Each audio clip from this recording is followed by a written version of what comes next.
As always, hi adorableness. I was planning on doing, there we go. We're done shaking now.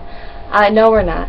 I was planning on doing a edited, like, super whatever for today's video, but I think at the end of it, I want to just talk to you candidly. I haven't really planned what I'm going to say, but I just want to talk about the day. And I wore all my red, white, and blue. Sorry for the autofocus. I can't turn it off when I'm direct uploading, so I'm just trying to stay in one spot as long as possible and not get too close to the camera. Oh, don't do it then. That's fine. But so today is September 11, 2012. It's 11 years after September 11. 2001. You know, math. And every year, I say I'm going to go into the city, but I never do. I don't know why. Well, I know it's because I had school this year. So I never go into the city. It's really surreal that it's 11 years later, and I can't tell you what I did last September 11th. I could tell you I made a little video. I couldn't tell you anything I did that day. But I can tell you about September 11, 2001 like it was yesterday. Some of you might not like me for this. Some of you may relate. I was in 4th grade when we were attacked on that day. And I think the part that's freaking people out this year is that it's a Tuesday, again. It's beautiful weather, again. And it's very reminiscent of what happened 11 years ago. And dogs are barking.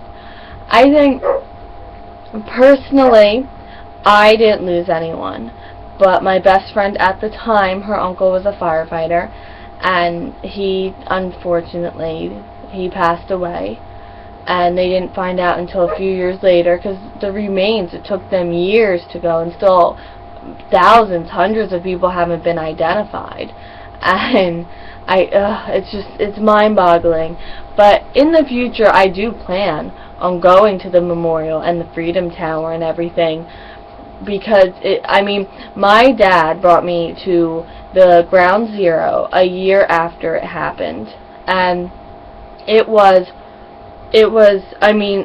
couldn't even, I'm speechless, because if anyone was there, well, let me describe it to you. So you have Ground Zero, and then there were all of these, like, cork boards, you know, huge, like, walls of cork boards, and people had people's pictures up there, like, have you seen this person? And some people signed their names on the cork board, or just wrote names, and I believe, or like visitors there signed their names. I believe my name is on there somewhere.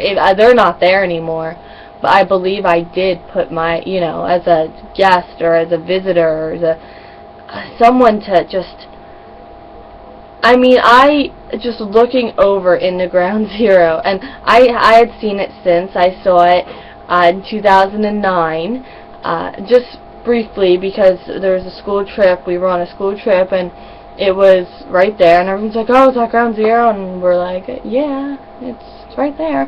Usually when I go into Manhattan, I'm not in that part of it. Like, that'd be a taxi cab ride away. I always stay near the Empire State and everything. I'm always over there. So, basically, it's mind-blowing. It's still just watching footage of what happened that day.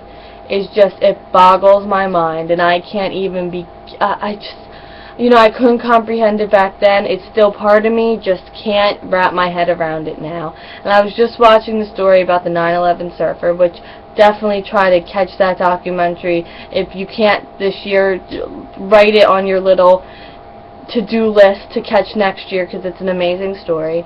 And to anyone out there who may have lost loved ones, friends, relatives, co-workers, anything, I wish you closure and peace and,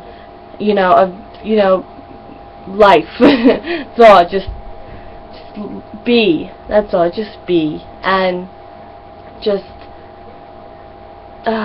it's so hard. What do you even say to people? But I hope you're doing well, and I will see you tomorrow. Bye.